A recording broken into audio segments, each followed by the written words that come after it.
ગુજરાતના પનોતા પુત્ર અને દેશના વડાપ્રધાન આદરણીય નરેન્દ્રભાઈ મોદી સાહેબને એમના સુશાસનના એટલે કે વિશ્વાસ, વિકાસ અને જન કલ્યાણના કામોના 12 વર્ષ પૂર્ણ થયા અને વિશેષ કરીને ગઈકાલે 9 તારીખે સૌથી વધુ વડાપ્રધાન તરીકે શાસન કરવાનો રેકોર્ડ એ આજથી એમના નામે થયો છે।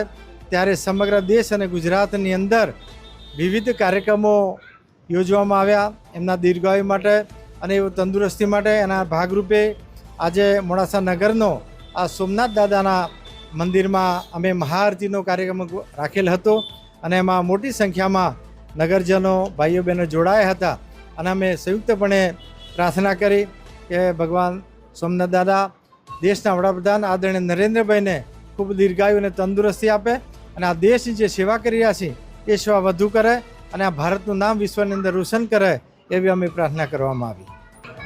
મોદી સાહેબને આ દેશના વડાપ્રધાન તરીકે ગઈકાલે 12 વર્ષ પૂરા થયા છે। એના અનુસંધાનમાં મોદી સાહેબ આવનારા સમય માટે આ દેશની વધુમાં વધુ સેવા કરે અને એમની તંદુરસ્તી જળવાઈ રહે એ માટે સમગ્ર દેશની અંદર આજે વિવિધ પ્રકારના કાર્યક્રમો થયા છે। એના અનુસંધાનમાં આજરોજ અમે મોડાસા ખાતે સોમનાથ દાદાના મંદિરની અંદર મહાઆરતીનું આયોજન કરીને અમે સૌએ પરમાત્માની આરતી કરી છે અને એ ફરીથી એ મોદી સાહેબ ભગવાન એમનું આયુષ્ય વધારે એવી પ્રાર્થના કરીએ છીએ।